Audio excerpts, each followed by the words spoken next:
Hello दोस्तों, आज हम दोबारा आ गए हैं और आज हम दोबारा प्लाटो की कुछ फिलोसफीज के बारे में पढ़ेंगे जो कि बहुत ही महान फिलोसफर थे।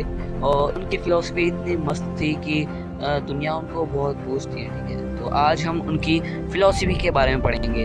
तो हम 11th फिलोसफी के बारे में पढ़ने वाले हैं क्योंकि फर्स्ट पार्ट हम पहले ही रिलीज कर चुके हैं, तो आप जल्दी से जाके उसे भी देख लो।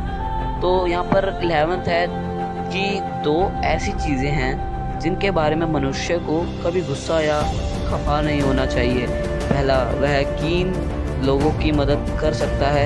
दूसरा, वह किन लोगों की मदद नहीं कर सकता। ये थोड़ा कॉम्प्लिकेटेड है, समझने में थोड़ा मुश्किल है, लेकिन आप समझ लेना। और दूसरा है, काम की शुरुआत करना ही उसका सबसे महत्वपूर्ण हिस्सा है। यानी जो काम की शुरुआत जो होती है वो सबसे बड़ा महत्वपूर्ण हिस्सा होता है किसी काम का।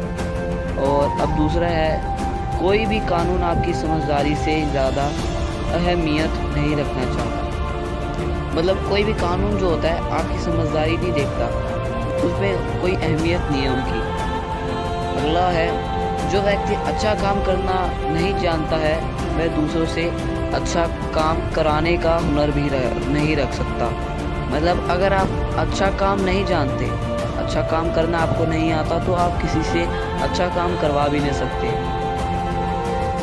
और अगला है, किसी अच्छे कार्य को बार बार करने से किसी को नुकसान मतलब किसी का कोई नुकसान नहीं होता है।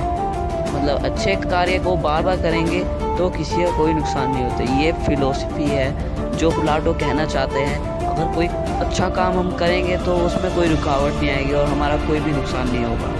और अगला है, 3 किस्म के लोग होते हैं। पहला, जो बुद्धिमान बनना चाहते हैं। दूसरा, जिससे अपनी प्रतिष्ठा से प्यार है। और तीसरा, जो जिंदगी में कुछ हासिल करना चाहते हैं। जिंदगी में हासिल करना चाहते हैं और जिनको अपनी प्रतिष्ठा से प्यार है और जो बुद्धिमान है।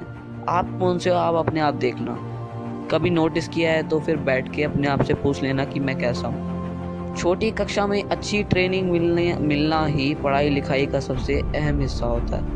अगर आपको छोटी कक्षा में जो अच्छी ट्रेनिंग मिल जाए, मतलब अच्छे से समझाया जाए, तो बड़ी कक्षा में आपको कोई दिक्कत नहीं आती। इसका मतलब ये है, अगर कोई व्यक्ति पढ़ना पसंद नहीं करता है तो वह जिंदगी के अंतिम दिनों में बिल्कुल अकेला दिखाई देता है। मतलब कि अगर आप पढ़ाई नहीं करोगे और पढ़ोगे नहीं, मतलब फिलोसोफर का ये कहना है कि अगर आप पढ़ाई नहीं करोगे तो अंतिम आपके दिनों में आपको कोई पूछने वाला नहीं होगा, आप बिल्कुल अकेले हो जाओगे। अब 19 देखते हैं। जिस समाज में कोई अमीर या कोई गरीब नहीं होता वहाँ लोगों में सिर्फ अच्छे संस्कार पाए जाते हैं। मतलब कि कोई भेदभाव नहीं रखते। जो समाज है वो सिर्फ अमीर या गरीब में नहीं रहता, नॉर्मल इंसान मानता है, तो वहाँ पे अच्छे संस्कार पाए जाने वाले हैं। अब 20 देखते हैं और ये हमारा लास्ट होने वाला है क्योंकि हम हर पार्ट में कम से कम 10 जो हमारे फिलोसफीज़ हैं वो आपको बताएंगे। क्योंकि ये जो फिलोसफीज़ हैं ये हमारे अंदर कुछ लाने वाली हैं और कुछ लाने की अहमियत रखती हैं। अगर आप इसे दिल से लगा कर सुनोगे तो आपको बहुत अच्छा लगेगा, लेकिन अगर आप नहीं मानते इन चीज़ों को तो फिर आप छोड़ सकते हो। अब 20 ये है, व्यक्ति दूसरे पर राज करना चाहता है वह कभी राज नहीं कर सकता। वैसे ही जैसे कोई व्यक्ति किसी को पढ़ाने का दबाव महसूस करके अच्छा शिक्षक नहीं बन सकता। जैसे अगर आप शिक्षक हो, अगर आप किसी बच्चे को उस पर दबाव डाल कर उसको पढ़ाओगे तो वो अच्छा नहीं है, मतलब उससे वो बच्चा पढ़ने नहीं वाला। तो इसी तरह जो व्यक्ति होता है वो दूसरे पर राज करना चाहता है, मतलब इस तरह पढ़ाना चाहता है उसको कि वो उसके दबाव में आके पढ़ ले। तो यह आज की थी 10 कुछ फिलोसफीज़। अगर आपको बहुत अच्छी मतलब लगती हैं ये फिलोसफीज़ तो आप कमेंट में ज़रूर बताना। तो बस आज की वीडियो में इतना ही। अगर आपको फिलोसफीज़ अच्छी लगी तो लाइक कर देना और चैनल को सब्सक्राइब भी कर देना।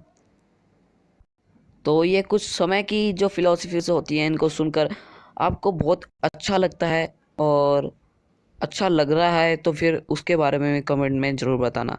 तो बस धन्यवाद।